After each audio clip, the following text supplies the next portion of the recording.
All right. So very quickly, for anyone who isn't familiar with us and our previous webinars, we are Illuminare, a student-run company operating under the Junior Achievement Company program. So we produce the Kaizen Project. It's a podcast that focuses on student life and career exploration. So very quickly, you can see here, this is our YouTube channel. And here you can find our previous podcasts as well as our webinars. So we'd have many cool guests come on, such as over here, episode 2, Giancarlo Sessa, he's the CFO of Blade Filters. Over here, we have episode 4, Lucia Lai. She's the company program manager for the entire JA Ontario. And there's also future episodes that are going to be posted, such as with Omar Rahman. So he's a CEO of a startup, as well as a business teacher and a DECA advisor. So our previous webinars are also over here. So we have right over here, a panel with many high-profile business guests. We have a keynote speech here by Ivey. So he's the CEO of Variance Marketing, and his speech was about why you should start a startup right now in high school or in university. And you might also want to check out our previous 2 webinars of Spotlight Pathways, which is about U of T engineering and Waterloo engineering, and U of T comp sci and Waterloo comp sci. So these will be posted right on our YouTube channel, as well as this current webinar if you want to watch it back. So if you want to check it out, the link to our channel will be on the chat right down there. All right, thanks, Samuel. And I'm now going to talk about how today's webinar will run. We'll start by briefly introducing our guests and getting to know them a bit before jumping into an extended Q&A session. So very importantly, starting from now until the end, type any questions you may have for Saad and Alex into the Q&A box, and upvote the questions you would personally like to see answered, because that's how we'll determine which questions will get answered first. And as always, no swearing in the chat room. And back to you, Samuel. Mm-hmm. So I really want to emphasize that starting from this moment right now, you guys can drop any questions you may have down in the Q&A section. So if you upvote each other's questions, then the questions with the more upvotes, they'll get answered more quickly. So that's how we're going to run our entire session, pretty much based on this Q&A box. So great, let's just get started by having our guests introduce themselves. So do you guys want to explain who you are, what program you go to, and maybe why you chose to go to this program?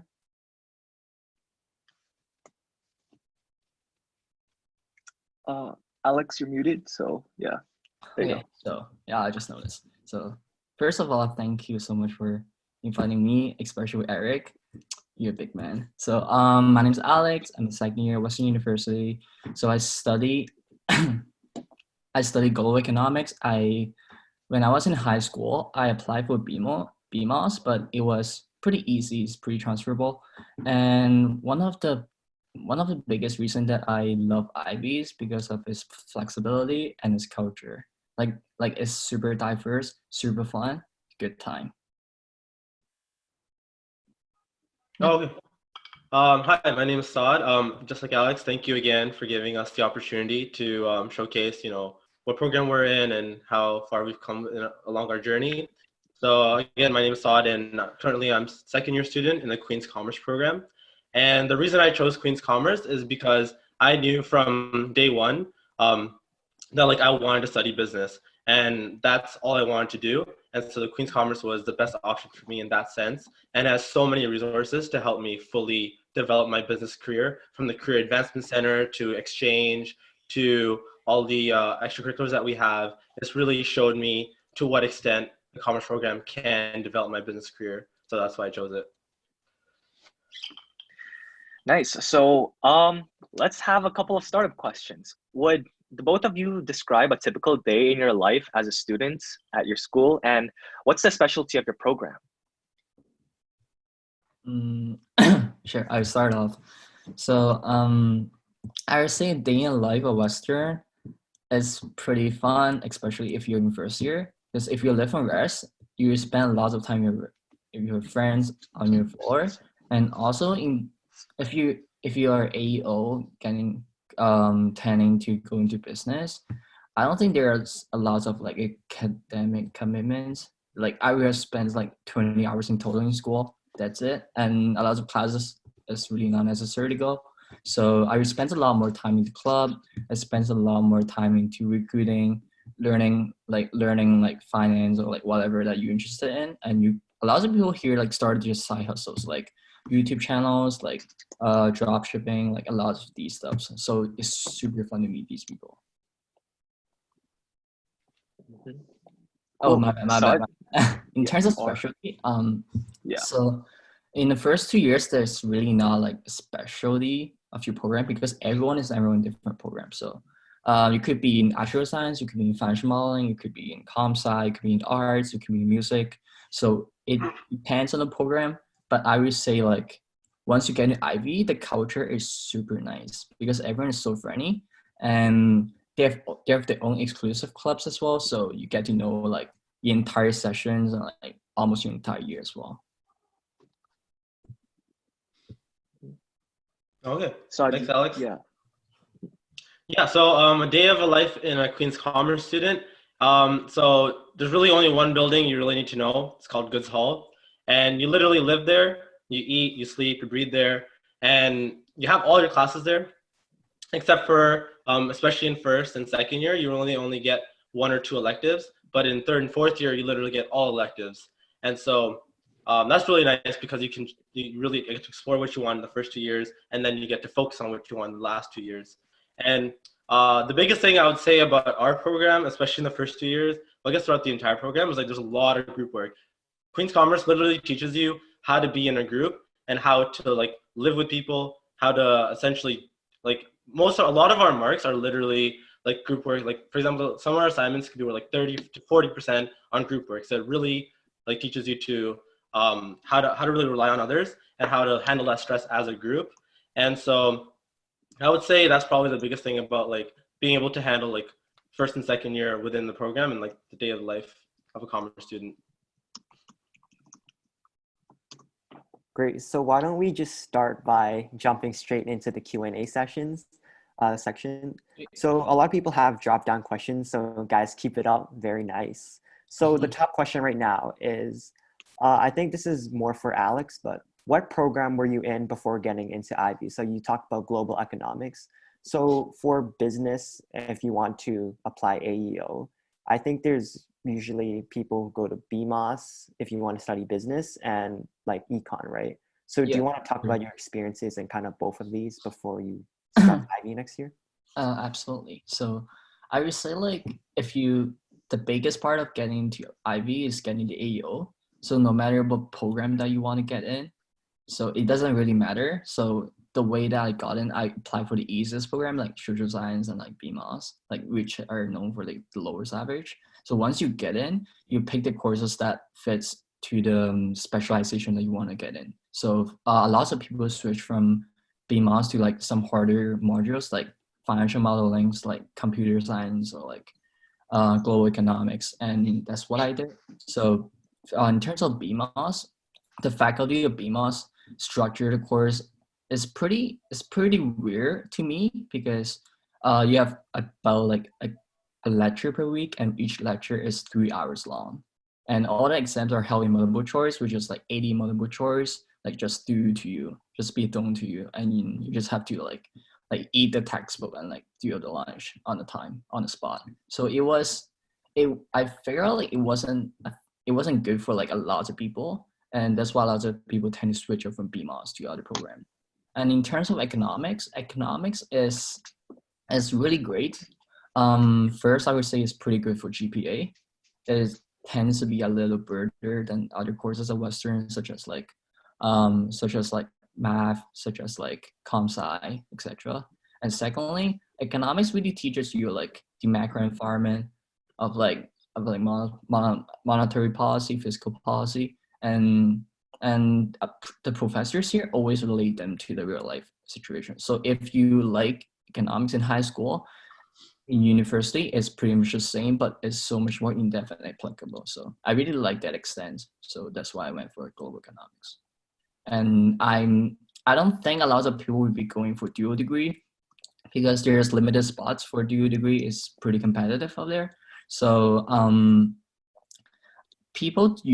there are two reasons why people do with dual degree. So first is like they want to maximize the value for undergrad like education. So you already paying like 30K for like 2 years of business education. You want to get up something more than that, right? So secondly, it's mostly because of recruitment. So you wanted that extra year that provides you with the extra summer that you can look for some other jobs. So you might have tried your third year internship in like a bank and you were like, okay, so banks seems good. Like I got paid pretty well, but like I didn't really like the culture, the lifestyle, and I wanted to do something else. Like, okay, sure, I want to do like consulting. So if you do a dual degree, you got another summer in fourth year to try that out before you graduate, right? So that these are the two reasons why people do dual degree. The other reasons, I don't think they could be like very according like people like person to person, but these are the reasons why people do degree, Western majority. So we'll get back to like BMOS and all that, but for Saad, do you want to kind of talk about the first 2 years in Queens, or like how is your experience so far? Like, since it's not like Ivey where it's preconditional offer, you're taking 4 years of business at Queens. So do you want to explain kind of what happens there?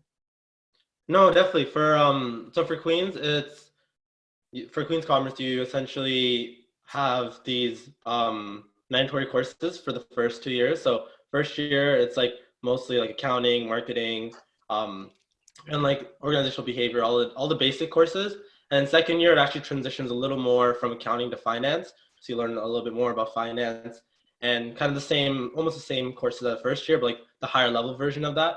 And then the really nice thing is like by the end of second year, you've had a taste of every single kind of field that could kind of exist at a basic level in business. And so you know what you like, what you dislike in terms of coursework. And then that way moving forward, you can really tailor your degree towards what you want. And one of the nicest things that I found about my degree, which I actually didn't know going in as much, was that other than accounting, there's no specific requirement for your degree in third and fourth year. You can literally choose any course you want in like throughout commerce and non-commerce electives, and you can build your degree however way you want to really suit your own career. And that really kind of ties nicely into finding your career, because by having all your mandatory courses done and over with in the first 2 years, you really get to explore new things and not really have the stress of doing courses that you don't really want to do, and you're really able to develop your passion fully without the fear of like meeting a certain grade requirement or something. It's and as well, I guess in terms of grade requirements, I think you only need like a 2.0 or like something like that to pass like the next level. So it's not very strict in terms of, as long as like you pass and stuff, like you should be good.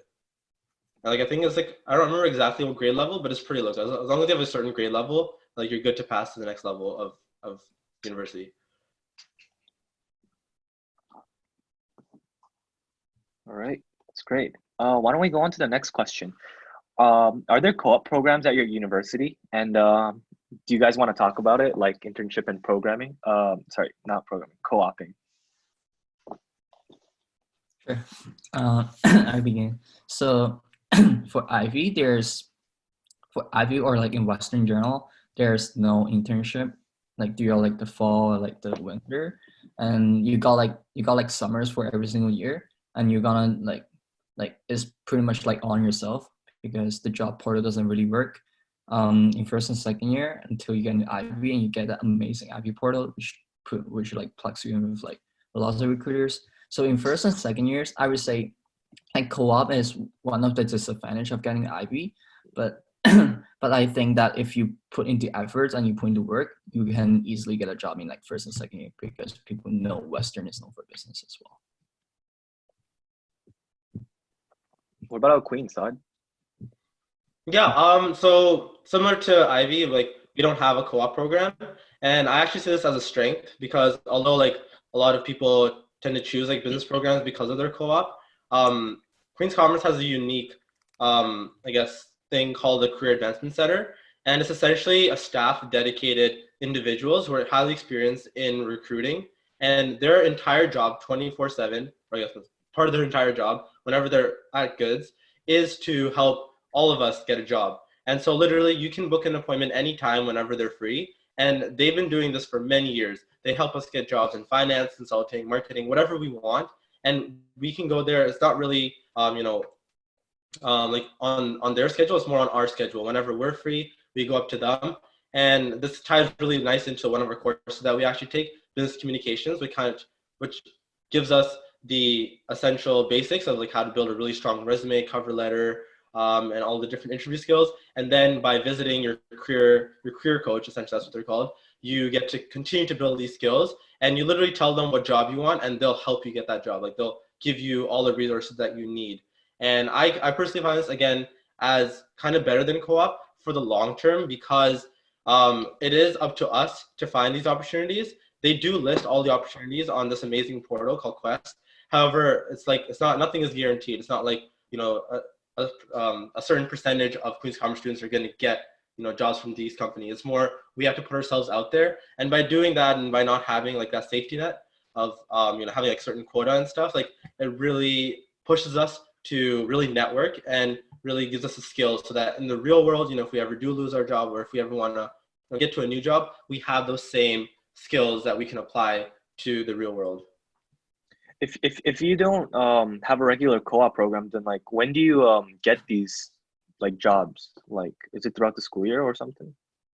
Yeah, so they post these throughout the different times of the year. And actually the way it works is specifically at Queen's Commerce is they kind of have like specific windows for each different kind of like business career. So I know we actually have this thing called OCR. It's called on-campus recruiting. It happens within the first month or so of the year, and it's mostly tailored towards third and fourth years. And so like the first week of it would be like purely consulting, and the next week will be purely finance. And it's essentially the recruiters are coming on campus, on the grounds at Goods, to meet with everyone, to go to like these different networking sessions, and we get to like meet with them face to face. And so like depending on which week what you specifically want, you go to those events.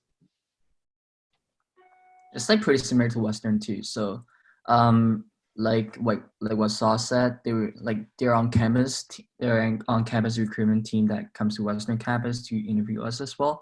But they're like they filter out like the good candidates, and they come to campus for like final interviews.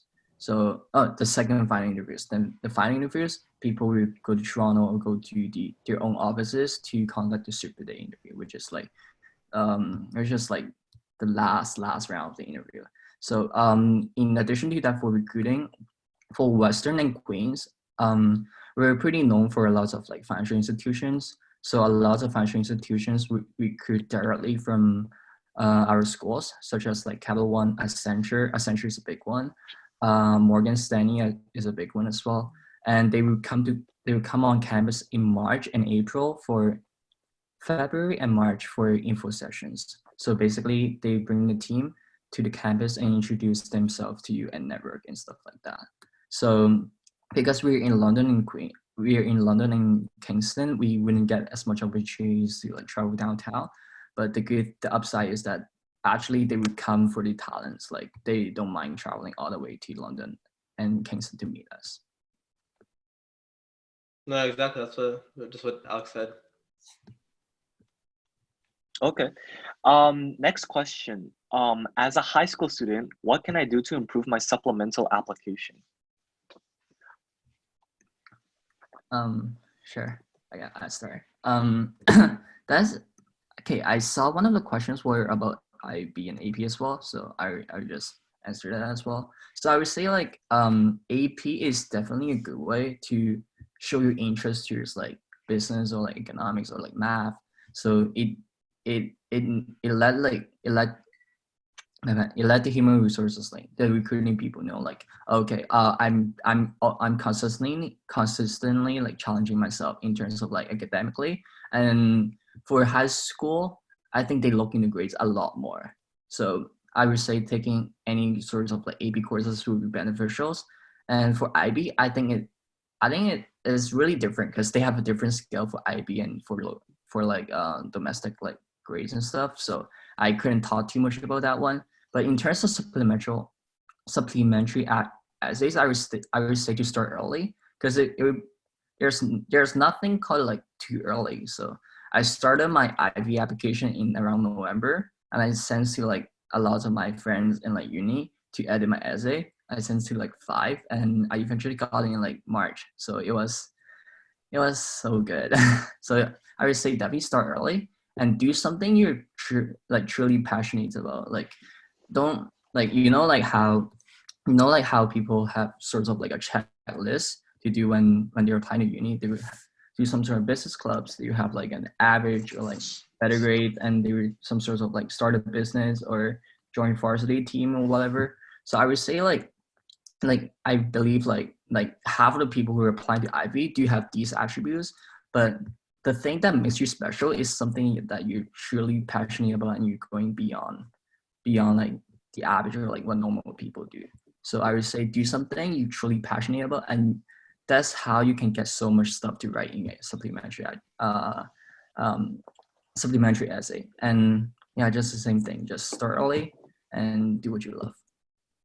Do you want to very quickly explain the AEO application process? Okay, so I think they changed it this year. To 2 essays, I think. Yeah. It was 3 essays for me, so 3 activities. And yeah, so I did, for the first one, I did like a summer camp counselor. I went from like a volunteer to like a junior to like a senior. So like I spent like 3 summers in it. So I got a lot to talk about. For the second one, it was like an entrepreneurial competition. It's hosted by Y2. So check it out. Yeah. Labs, it's pretty good. So I made first in the competition, so that's pretty good to write. So for the third one, it was actually my part-time job at TNT. So it wasn't anything like superior, like super strong, but I got a lot to tell because in TNT, I actually got promoted to like be one of the trainer to train like to supervise like one of the trainees. Like I was like 17-year-old and I was supervising like a 50-year-old. I was like, oh, what the heck? That feels super cool. So yeah. For other than that, like I did varsity and I was pretty heavily involved in my church, and that's it, like nothing much. So for this year, I know there's like an application about there's like an essay about like, what is it called? Like, do you think integrity? Like, I don't know. It's some sort of like, it's a little philosophical and like how like you feel like the society and like how you feel like ethical like businesses and stuff, right? So I would say try to connect that with like social media, like have some contracts in the essay and back it by your example. So I would say start off with like an example that you see in the society, and you reflect that. Oh, so I haven't really think of this. Like I thought it would be this way, but after in university, I realized it was actually this way. So in the latter half of the essay, you started talking about like your own experience. So because of this, I was involved in like my church, or like I was involved in like this business club. I was involved in like building a stop pitch. And I was like, okay, so I sometimes overlook into these attributes, but I underlook to these attributes. So I wrote my essay like this in my second year application with Ivey, but I would really suggest you guys would write it like some sort of similar way, like have a structure at least. Yeah. Saad, do you want to talk about how it is applying to Queen's Commerce? Yeah. So when I did it, I believe the process is still the same, except like now, like every month they have like a new question or a new set of questions, I think. But it's still, I believe, very similar to essentially it's like I think like 3 essays in total, and it's like really just about like your extracurricular experience and then some overall like big questions. I think the hardest part about Queen's Commerce essays were that you had to keep it under 300 words, and like being able to communicate what you are and like how valuable you can be in under 300 words per essay was incredibly difficult, because like you really had to like it really tested your concise writing, because I guess the way you could write concisely as a writer to be able to do that, and because it is very competitive, so like how you can make yourself stand out. But I guess in terms of making yourself stand out, this kind of comes down to all the kind of like the principles of how you kind of do extracurriculars in high school. I kind of fell into the mistake at first, kind of going after positions and titles.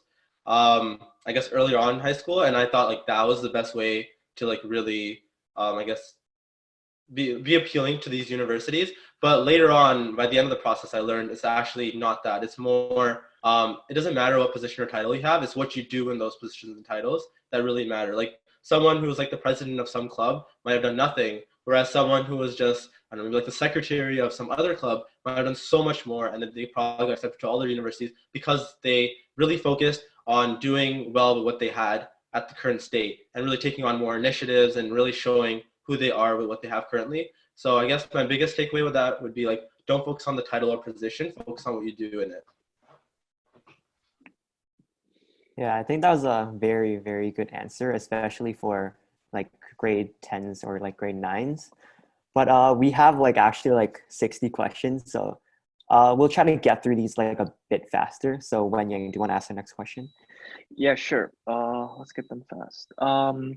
How did you prepare for the video interview? First of all, did you guys have a video interview? If you did, how did you prepare? What were some examples of interview questions? Okay. Sure. It's okay. Keep it concise. So for video interviews for like university jobs, there were pretty much like personal, like behavioral questions. There were market questions. So behavioral questions like what is strength, weakness, mention the time that you did this and that, tell me about yourself. And there are market questions which are like, what do you think the economy is gonna look like in a few months? What do you think about the stock market? Is it overvalued? Is it undervalued? And what do you think about like and there are questions like who are your favorite investors and like stuff like that.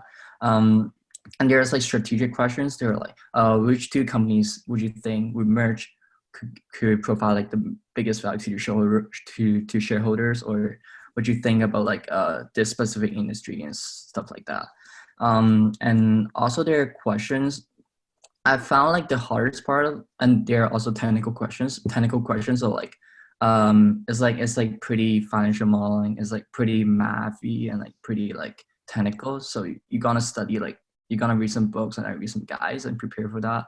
And I would say the hardest part is to try to maintain like conversation instead of just like if they throw a questions, you're not just going to answer that. You're going to link that to something that you've done or like learn something that you just have to give like a phenomenal answers, like talks about something else. So when they ask about like how to discount like the risk weight, so I would say like, okay, so you just take the interest rate from like the treasury bonds, but like the treasury bonds is so low now. So look at the default and like the credit risk. I would say add like 2% on top of that would be suitable. And they would be like, okay, this kid knows stuff.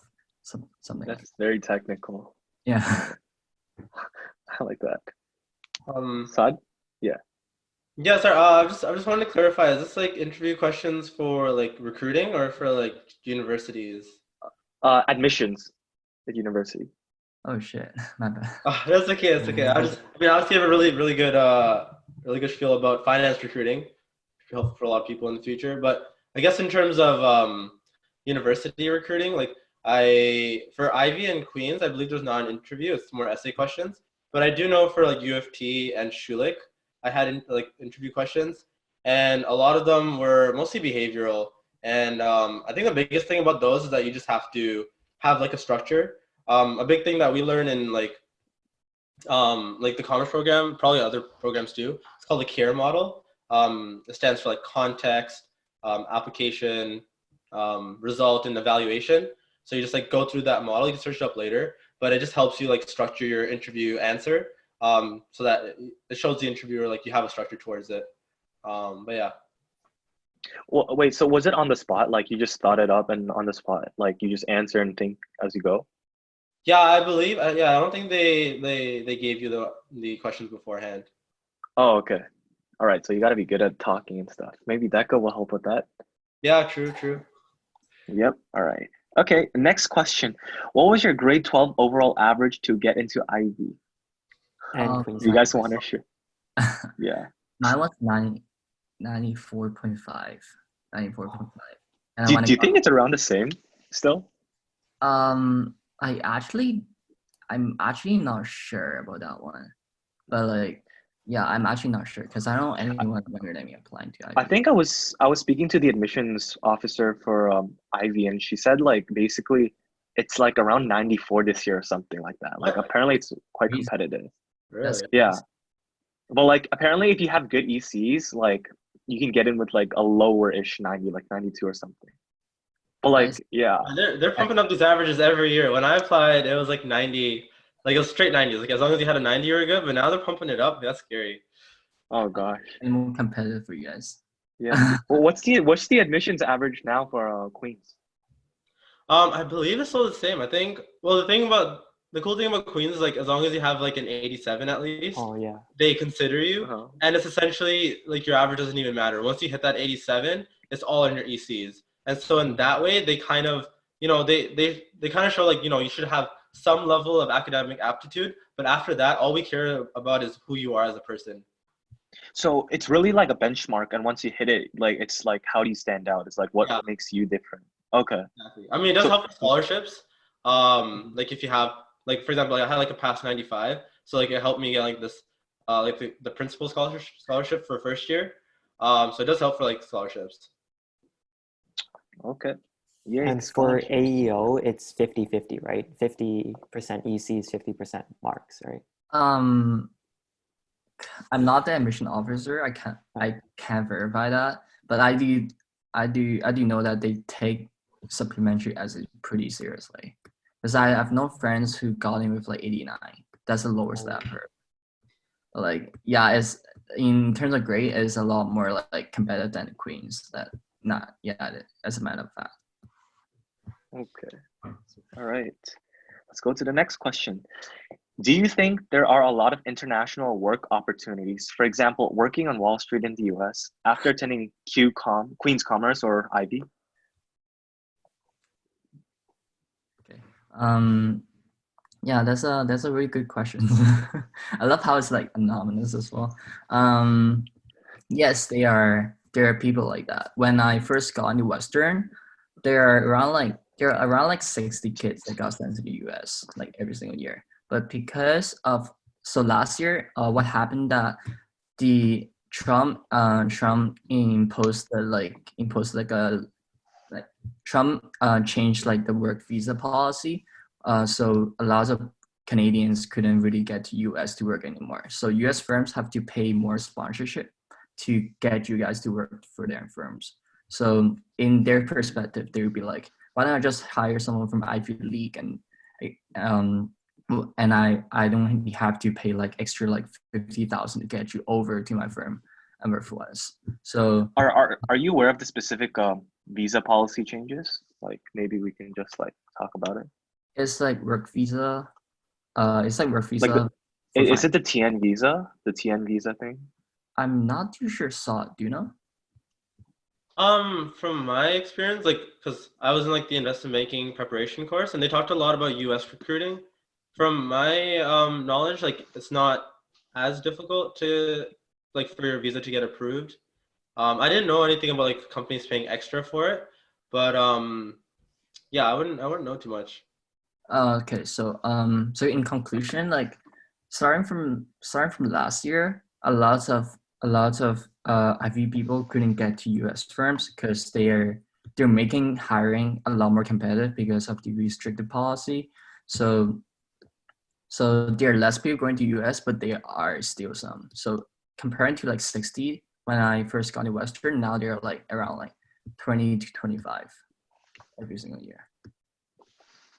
Okay. All right.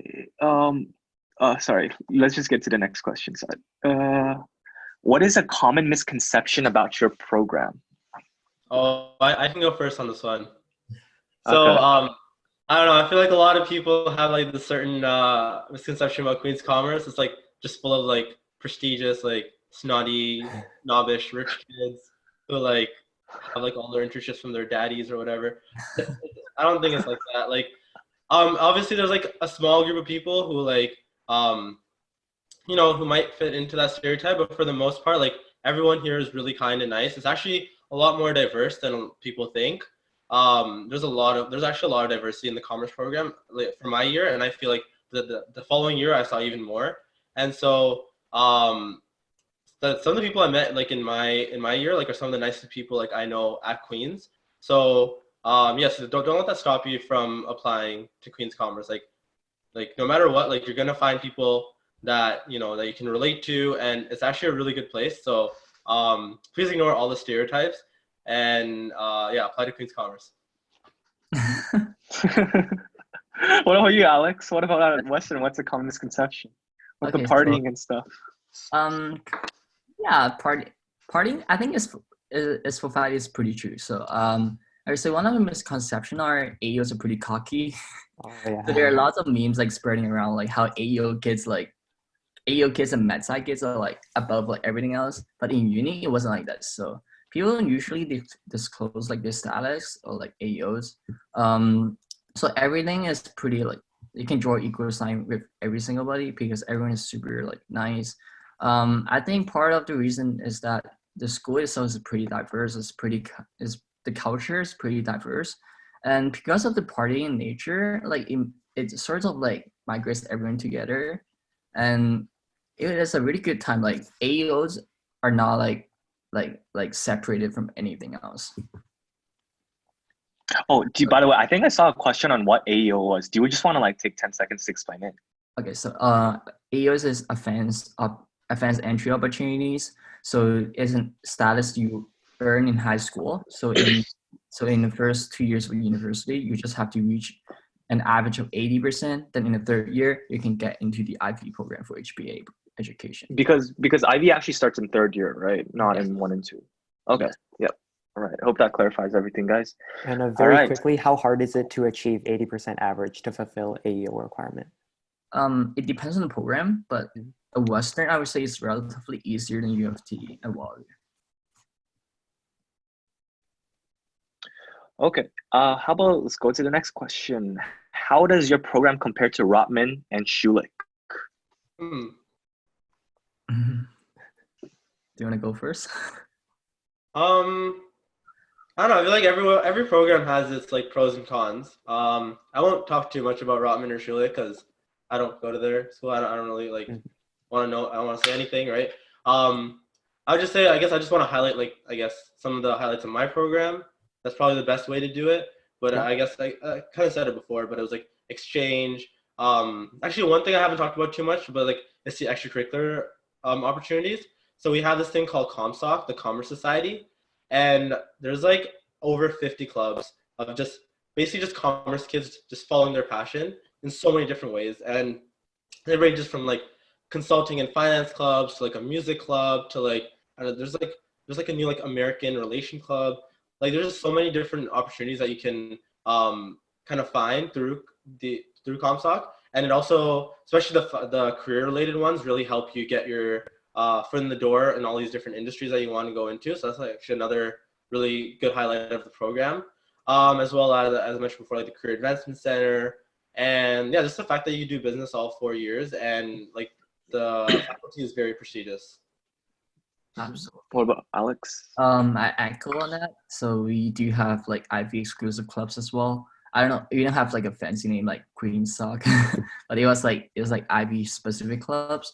And in addition to that, for Ivy and Queens, we have two of the strongest like recruiting arms that reach like a lot of US firms like investment banking or like consulting. Like they wouldn't even consider any like other schools because they only hire from these two schools. In addition to that, I would say Western has one of the best like not like partying experience, but like social experience. Like it has a great lifestyle, has good people, and that really that really teaches you how to do like business, right? Because you're dealing with relationships and like you're consistently like talking to people. And I would say like for ramen, I have friends who go there. Like ramen is pretty grade intensive. It is tough. So if you want to challenge like yourself in terms of grade, it is a really good school to go. But like for me, like I'm not I'm not really good at academics, so it wouldn't be good to go, because if your GPA slumps in ramen and it puts you in a really tough positions in terms of like extracurriculars or like jobs or like everything. So you kind of have to keep yourself, like you kind of have to push yourself every single day for that. But for Schulich is actually a really good school.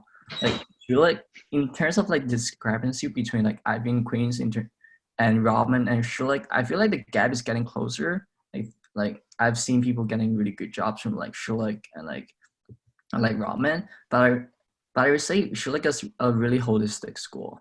So if I would have to apply, I would put Schulich's my third. Okay, let's move on to the next one. For the Ivy program, how have you benefited from the case study approach? Okay, so case study approach is the case study approach involves two parts. So the first part is assignment based. So every class you would get assigned with like a case, then you have to do it, you have to finish it, then you go to class. Then in the class, like the prof we just go do the case facts and like do the calculations and stuff. So that is pretty like assignment intensive, where you push yourself to do work before every single class. And secondly, there's a participation component. I believe Queens does that as well. So they really encourage you to speak up in class, to answer questions and giving your thoughts about like strategy, what they should do about their competitions and like pros and weaknesses. And I feel I really like the environment, the learning environment, because it's pretty responsive and it's a pretty close-knit environment. So I really like case approach. So if there's some sort of like high school, but you're like getting in high school, you're like the teacher teaches you for like 20 minutes and the rest of the class you're just like doing your own stuff. But in university, you have everything ready and the prof is just teaching for the entire hour and you're just consistently learning stuff. And sometimes when you're dealing with cases with like businesses that we know, like Loblaws, like McDonald's, and you're like, oh shit, that's pretty cool. Some sort of feelings like that. So that's why I really like the case approach. Is it true that it's just like DECA on steroids?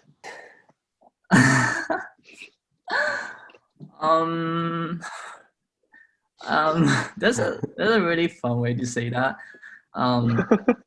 I mean, like you've done DECA, you know what it's like, right? Yeah, I know. The contents are pretty similar, but they don't. People don't mark it as like a really fancy competition. We just do it like a homework. Okay. All right. Guess that makes sense. All right. Okay, here's an anonymous attendee's question. It's particular for Saad. Does Queen's Commerce have a very cutthroat community? Yeah, so going back to misconceptions, here, I'll tell you the truth. So when it comes to recruiting and like extracurriculars for especially ComSoc, especially some of the more prestigious and hard to get clubs, such as like Quick and Creo, those are like some of the higher level clubs. It can be a little intense in terms of the competition, but that's only for extracurriculars and recruiting for that. I feel that in terms of the program itself, everyone is actually really nice to each other. And it's obviously because we have to, but it's also because we really want to. But going back to kind of the group work, we have to, like, our success kind of depends on each other in a lot of our group work. And even outside our group work, like when we're studying, you see commerce students all the time studying together. And we're always like trying to help each other, make each other better. We're trying to boost each other's GPAs because there's not really any incentive for us to bring everyone's GPAs down. It's more, if we all do this to like do better together, then recruiters will like us. And so it's more, I would say, it's actually a very inclusive and good community to be a part of. The only intensity kind of comes from recruiting and like ComSoc clubs, I would say. All right, let's go to the next question. Hope that answers it. Is taking a minor worth it for programs in general? Okay, so I don't have like a good answer for that, because you're not able to do any minors if you're pursuing for AO, like HBA. Like for HBA you can choose like a specialization, but you couldn't take any minor unless you do a degree. Okay. Yeah. Well said. Yeah, same for the Queen's Commerce program. There's no minors or majors. It's like just the first 2 years, and then you get to specialize. But even then, as long as you're not doing accounting, there's not like any set limit, like number of courses for something specific you have to take. But you can minor in something, right? Not for Queen's Commerce, no. It doesn't work like that. Okay. But can you do a dual degree? You can, yeah. There actually are some interesting dual degrees. There's like a law and commerce one. There's a computer science one that I know one of my friends is doing.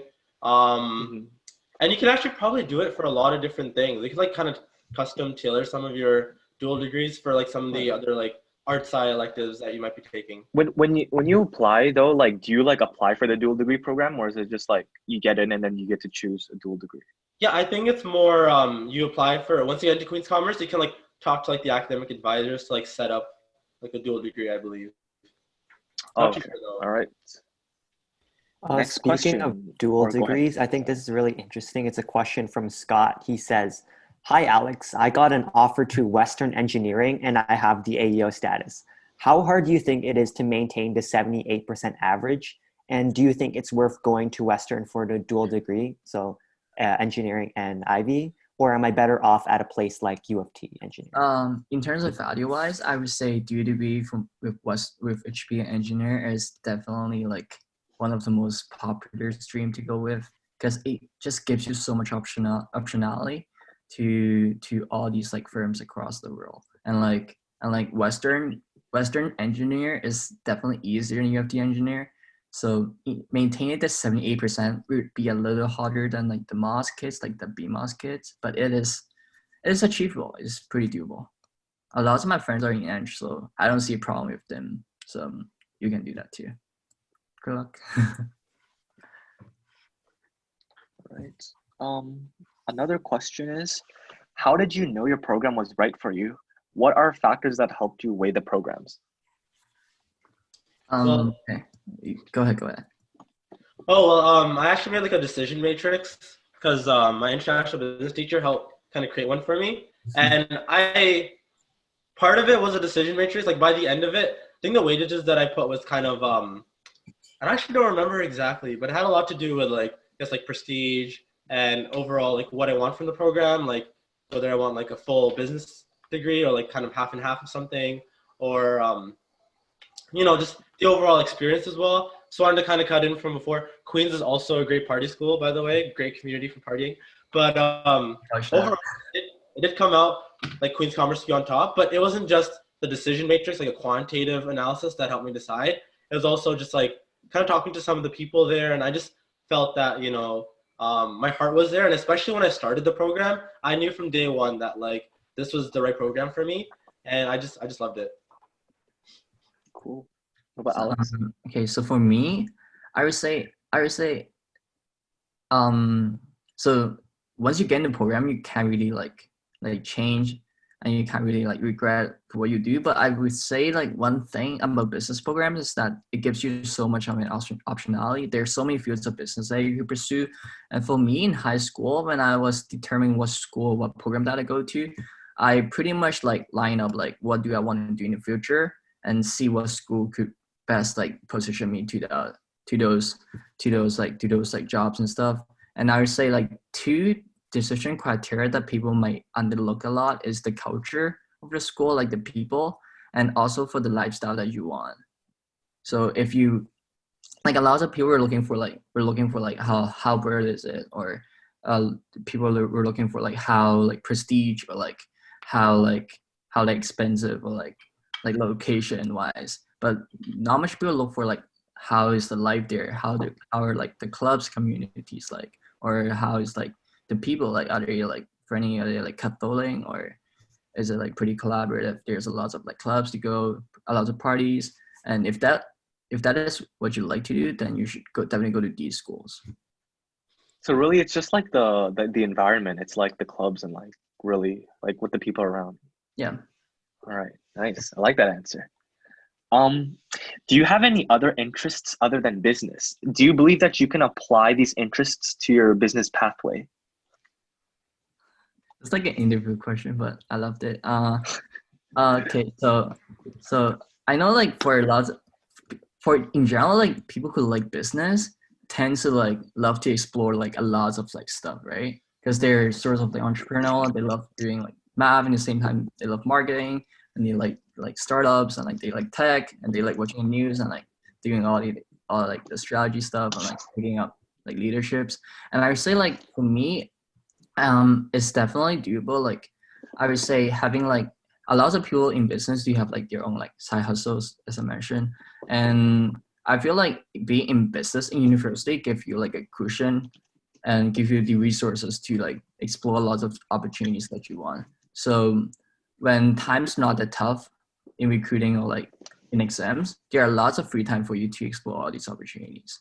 So yeah, for me, I would say is like videography and like soccer. These are like my other hobbies. Yeah. All right. What's Saad? Yeah, no. We were For talking me, about like this, right? sorry. Yeah, go ahead. No, you Oh, were no. just talking about like social entrepreneurship and stuff before the call, and so maybe you want to talk about that, I guess. Nice. Yeah, no, I was actually gonna talk about that. So like I actually do have like a really strong passion for kind of social impact. And I actually didn't know that what social finance was until I got to the Queen's Commerce program. But like once I found out about it, it was like the perfect marriage because like I love helping people and I also love business. And a lot of people think they don't really go together. And like, in some ways, in some aspects, it is hard for them to mesh. But I feel like especially now, like the realm of social finance, social entrepreneurship, and all these different kind of ways that they're coming together, it's starting to become more prominent. And there's so many more jobs out there for stuff like that. So I kind of really like to kind of explore that, and that's how I can like kind of mesh my interests together. Nice. Nice. Yes. Okay. How did you qualify for scholarships? Are there many for your programs / schools? Do you want to just talk about scholarships? Yeah. So Ivey do have their own scholarship programs. I know they have a lot of scholarships to go. Like around like 20% of people would qualify in third year. So I'm not there yet, so I couldn't really speak on that. But in Western in general, there weren't as much scholarships that you want. So pretty much everyone financed their tuition through OSAP.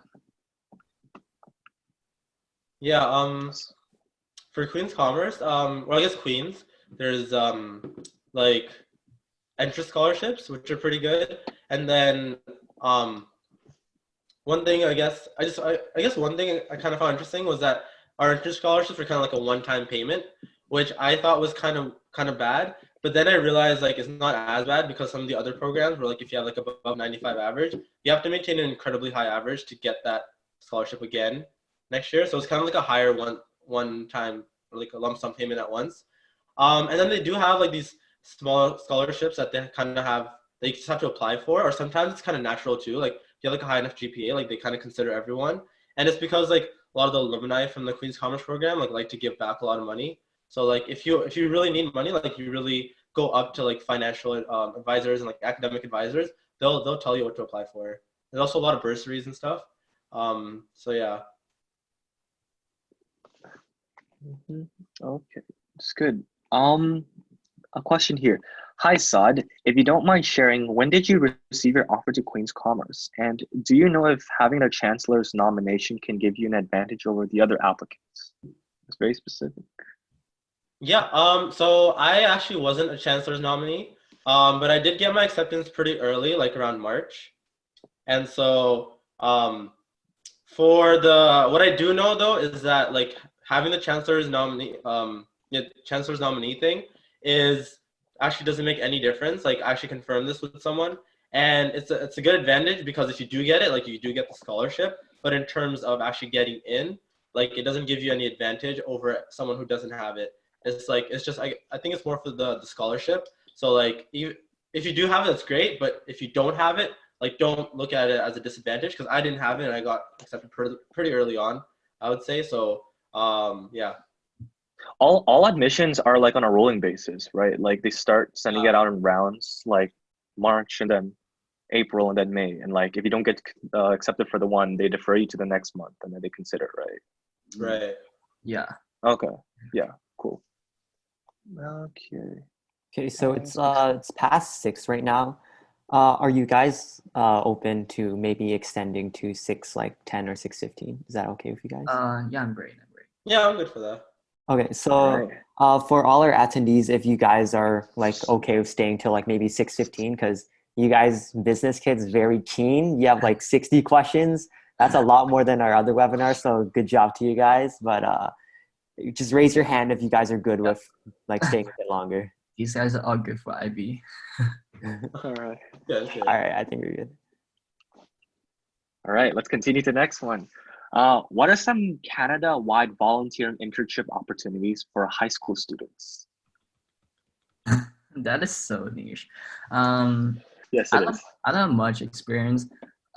Volunteer wise, I don't know. Like, I really like Y2. I really like Y2 Lab. A lot of kids in Vancouver. Okay, never mind, Vancouver.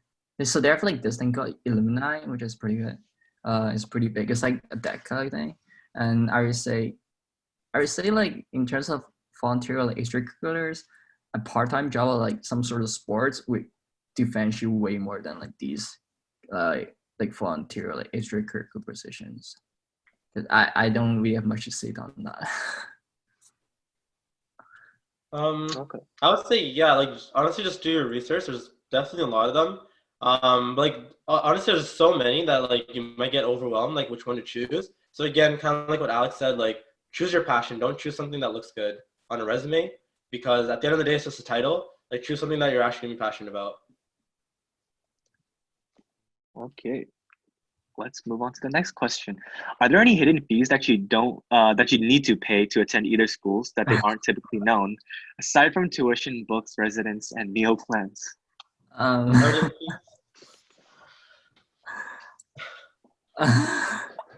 What's funny? you know, It's like health and dental plan counts.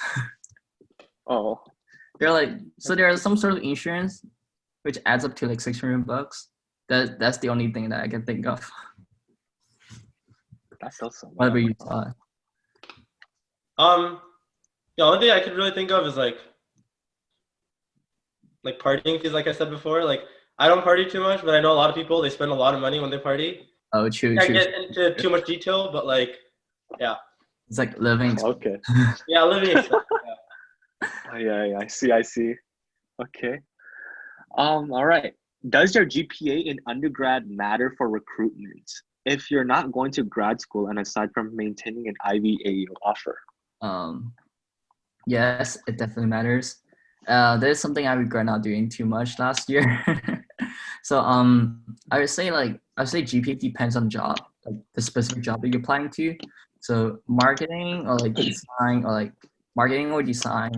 it pretty much depends on your skills, not really like and your demonstration of interest other than like grades and stuff.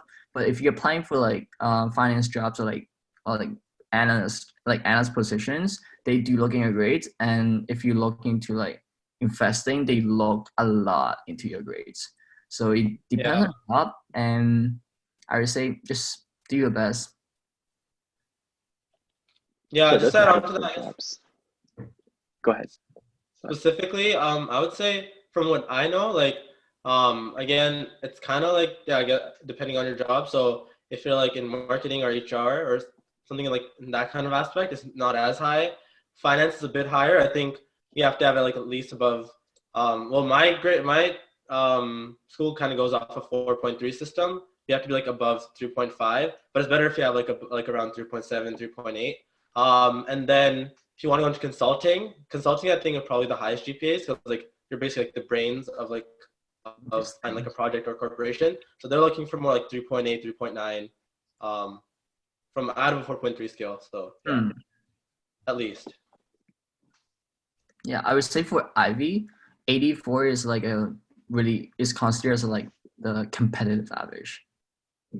Just for context. Oh, 80. Oh, okay. 84. You're in uni. All right. Okay. Here's a question. Can we ask some more like more interesting questions? So like, is All right, go ahead, Simon. Is going for an MBA after Queen's Com or like Ivy worth it?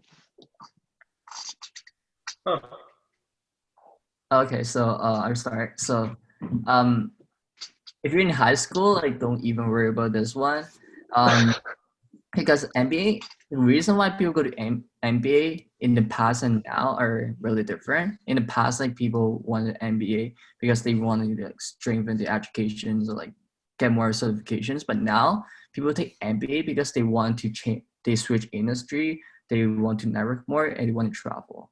So or the company requires MBA to promote them to like more senior positions. So I would say these factors you wouldn't recognize until you're like in the middle of like undergrad. So I don't think the undergrad program would matter would affect the possibilities of you getting MBA. Yeah. Okay. Yeah. All right, Samuel, go ahead if you want. Sorry, we go to the next question, or do you want me to answer as well? Do you have anything to add? Just quickly, I guess. Yeah, well, I actually was looking into getting like an MBA. I kind of want to apply to like the Ivy Leagues for an MBA, but that's like much further down my career path. But like recently, I've been doing a lot of research and talking to some people, and they say like the education is basically the same. Well, like especially Queen's Commerce, it's literally like a business degree. MBA is like business education, so it might actually be more beneficial for me or anyone like in my position to like do maybe like a master's program in like something else. Maybe I don't even know. Maybe like data analytics or something like AI or like just something different because it is basically the same thing. However, again, like what Alex says, sometimes like it does help you within your career to like move up to a certain level. And so I guess, yeah, it's more something that you kind of look at later on once you're in your career. And if you really think you need it, then you could probably go for it. But you can definitely still get a really good job without it at first, and then see if you want to, like, I guess, a higher paying job afterwards. Okay. Samuel, you want to go ahead with the next one? So you talked about a bit from the MBA. So you talked about expanding your network and stuff. So how do you make use of your personal branding, and how do you make the most out of your network and LinkedIn? Okay. So networking for me wasn't really taking place on LinkedIn. So LinkedIn is more like Facebook, that I just add people, but I don't really talk to them through LinkedIn. So most networking taking place in school, in person, when it come to you during like the info session that I mentioned, or you cold email, or that you send email to recruiters online, like through emails. So I would say one thing that Ivy really gives you is the alumni network. So once you get into your clubs, that gives you like the name and the address or the contacts of the alumni that you could directly just reach out to them, and they're also pretty friendly. So one thing about Western is that the culture, they're really receptive to like a lot of like coffee chats as in like networking. So most of the time, if you shoot an email to them, they probably get back to you. If they're Ivy alum and they see you like, oh, you're AU, or like you're from Ivy. No, yeah, adding on to that, yeah, basically in first year for Queen's Commerce, you have an entire course just dedicated on how to network and like how to like get a job. And so the biggest thing is like you just have to put yourself out there. Kind of like what Alex said, you just have to like cold email, use LinkedIn if you have to, and like coffee chats are a really big thing. And honestly, it's more about like a daily effort, especially like once you're really in the recruiting grind. Obviously you're gonna like, especially in first and second year, like you're gonna try to like apply to like the main positions posted on like your portal. But just like we know that like most of those probably go to third years. So you really have to network on your own if you want a good position in first and second year, for the most part. And that's just like daily, just like, you know, waking up in the morning, maybe early, getting your email into their inbox, like the executive's inbox, but like earlier in the morning, and then just like continuously doing that like every single day. And I actually tried like an experiment on like how many emails does it take to get a reply. And I think during like our reading week, I sent like around 150 emails, and I think I got like around like maybe like a 7 to 8% reply rate. So you just have to keep like sending emails. They do apply eventually. We just got to keep sending more until you get some replies. Who did you send these emails to? Just a bunch of finance execs. Yeah. Oh, actually. Oh, okay. Did you or just like a phone Did, call. did you end up with like an actual chat face to face with them? I ended up with a lot of phone calls. And a lot of them said that Oh, they would okay. hire me if I was in third year, which kind of sucks. But like, it does show that that system does work. Yeah. Oh, okay. Wow, you can get a job that easily. Yo, I'm gonna do that too. Yeah. No, but the hardest part is facing rejection. You just got to keep doing it and keep facing rejection until you get a phone call. I see. All right. Sounds interesting. Samuel, go ahead. So for the math courses in first year, how like hard are the math courses in like first or second year, if any? I guess I gotta speak about that towards Queen's Commerce. First year you have a calc course. Now calc is actually super easy if you did well in grade 12 calc in high school because it's essentially the same thing with just a few new topics. And almost everyone gets like an A or an A plus if you did well in grade 12 calc. And then the second semester is stats. So I mean it'd be advisable to take stats in high school, but even if you didn't, like I didn't, like you still do really well in stats. You just have to study hard. But a lot of it, if you did well in high school, like you'll do well in university, especially if you went to like a really like rigorous high school, like academically. Yeah. Pretty much I go entirely on that. First year, you're required to take two math courses and pretty much one calculus, one stacks, or any mathly under the Department of Math. And they're pretty much like, they have a lot of overlap with calculus and data management you learn in high school. So if you after summer you didn't lose that memory, you're pretty much set for that. So everyone gets like 90 plus on that one too. So if you're in grade 10 or 11, I strongly encourage you to take data management and calculus. Like they're super useful. Like it makes your life so much easier in first year. Oh, and take accounting. Take accounting if you want to go into business. Oh, that's like the accounting, if you don't know it and you go into university, you're gonna get so screwed. Like it's gonna be really tough. So like at least take grade 11 accounting. Actually? absolutely. Yeah, like it's tough. Like it's like I wish I took grade 12 accounting, but luckily I took grade 11 and I was able to survive because they go so fast. Like in high school, they go slow, so you can actually build the accounting skills. But in university, like they don't leave any room for like to be able to. What's in like a university accounting? Is it just like standard debits and credits, or is it just like super complicated like No, ledgers? it's the same thing. If you do like grade 12 accounting, like you'll be kind of set. But like if you did okay. you'll be kind of screwed. It's like everything it's the same. Like the memo, bank rec, like vertical analysis, 17 analysis, these or like the ratios, all these stuff, but they move in like a way like faster speed. And they do it by case in. So they almost like assume that you need to like you know it, and it's like too bad if you don't. You already knew it. Okay. Wow. Okay. Okay, so one last question. We talked a bit about this, but how do you think the economy will react after COVID-19? Do you think we will recover right away? I guess I could go first on that. Okay, sure. Okay, so I think there's a long gap like between like March to whenever it gets recovered, probably like late May or like I think it's even like after August because schools are like thinking about canceling the fall term. So I would say like a lot of competitions in retail or like airspace or like anything will sort of restart.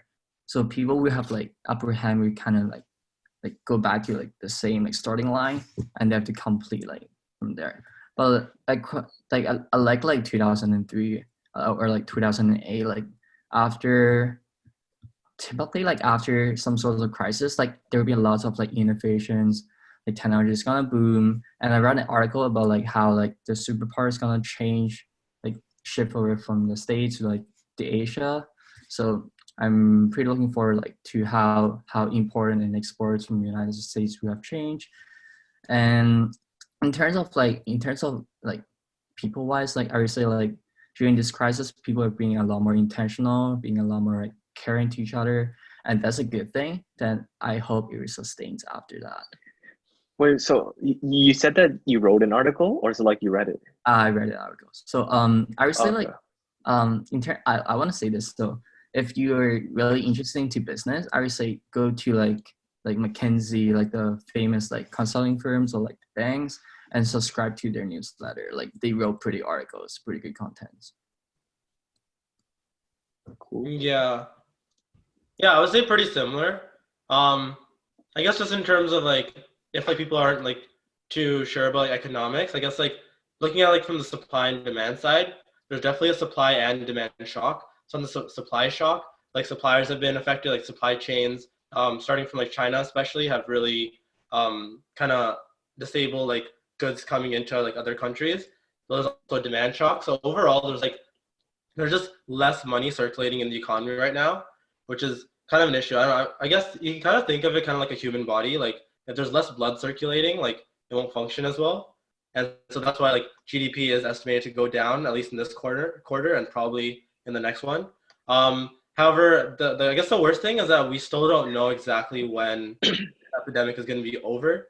Like people are predicting it, but we can't be 100% sure. And so that's why I guess governments are trying to like kind of inject their own cash into the economy to keep it alive. And so that once we are out of it, like we can still grow back. But I think it's going to be pretty slow growth for a certain time period until we can get back to who we were.